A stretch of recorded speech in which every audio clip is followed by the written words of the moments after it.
Afternoon folks, got another beer review here. Today we're having a look at probably the classic stout of all time. Certainly if you're from Europe, there may be a different answer if you're from America, but certainly if you're from Europe, Guinness Draught would be what most people would think of if you said, would you like a stout? This is the 4.2% ABV, 330ml bottle, and this is the brewed in Dublin version.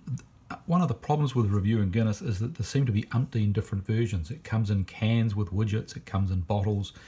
Obviously you can get it on tap various places. In New Zealand it used to be brewed under license, but this is actually the one that comes over from Dublin. And I do wonder if that's a problem, because it may be one of those beers that doesn't travel that well. But we'll see. Anyway, these are not cheap. $23 for a 6-pack. At the local Countdown. You can occasionally get it slightly cheaper, but that's around what you'll pay. At this price, it's one of the most expensive 6-pack beers in my local supermarket, and it's getting quite close to the cheaper single bottle craft beers, which are sold individually by the bottle in the 330ml size. So it's certainly pitching itself as a premium product. Have a look at the website, Guinness.com, and honestly it is one of the most comprehensive beer sites I've ever seen. The huge amount of history of the brand, how it started, the trials and tribulations, the amazing lease they've got on the brewery, the magic of the widgets, and so on and so on. You know, the unique roasting process. If you've ever wanted to go overboard on one particular type of beer, then the Guinness website is just about it. As far as I know, you can't actually buy Guinness. You certainly can't buy Guinness from the website and have it sent to you in New Zealand. So no go there. I thought I'd better do a Guinness review just because it's so well known. I've drunk Guinness over the years at various places. I remember drinking it as a student way back when. Of course, you do need to remember that Guinness is no longer Guinness. It may still be Guinness, but it's part of the Diageo group. So it's been, like a lot of beers, gobbled up by one of these massive, great corporations. So what do they say is in the Magic Brew? Not that easy to find out, but cobbled together, as far as I can tell, there's pale ale malt. There's about 25 to 30% flaked barley, 10% roasted barley, and they're supposedly one of the few brewers who roast their own at exactly 232 degrees. They reckon at 235 it catches fire, and at 230 it doesn't taste the same. So if that's true, they certainly got some pretty precise roasting ability, and I must admit most breweries that I know of in New Zealand do get their malt and barley roasted and processed by someone else. So if Guinness are doing it all themselves, they're a little bit like Rolex, who have their own foundry to make their own gold and steel. Very obsessive. But if it works, then all power to them. There's no other grains or sugars. A couple of different hop varieties, mainly Goldings, pellets, and some extract. And they make it with a flocculent head-forming ale yeast. So there you go. The description, they love this stuff, and they're fairly sure that you are going to too. So what do they say it's like? Rich and creamy, distinctively black, velvety in its finish, this iconic beer is defined by harmony. Sip after sip, sweet counters bitter as the malt arrives on cue to complement a base of roasted barley. Just as the unmistakable white head sits flush atop the dark beer, so do the flavours counter and combine perfectly. This is our greatest innovation, truly unique, perfectly balanced.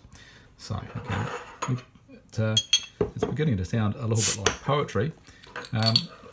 We'll try and get some into a glass. You'll notice that on the top of the bottle cap, it does say that you can enjoy this straight from the bottle.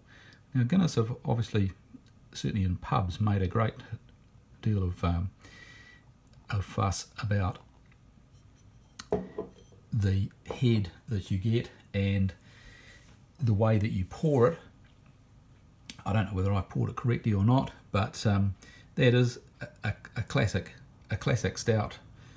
Nice, very fine bubbles in the head. Looks like it'll last forever. Very dark.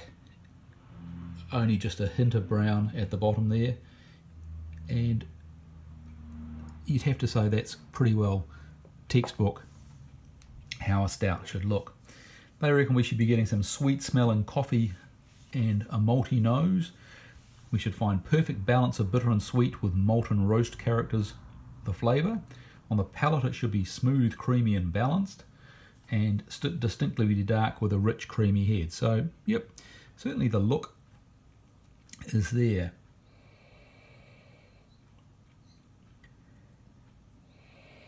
On the nose it is sweet smelling. There is a slight sweet smell, which is interesting. It's slightly reminiscent of the sweetness that you get from a soft drink or something like cider. But as you'd expect, there's obviously no apple in this, and there is a quite distinctive malty nose.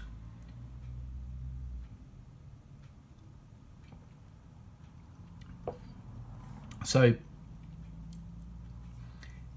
taking a swig, and I must admit, I bought a 6-pack of these, and I have tried a few before, and the initial reaction was exactly the same as when I've just tasted it now. The initial reaction is, that's really not very good. It tastes weak and slightly watery.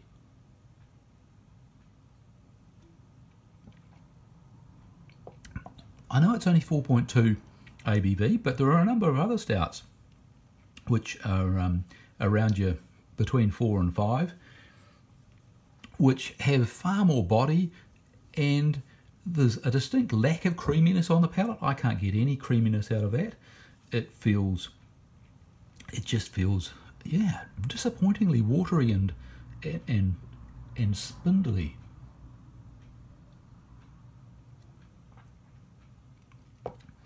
There's subtle bitterness and really not a lot of sweetness, which is possibly a good thing. You could, if you really liked it, you could obviously go on drinking it for a while. There's no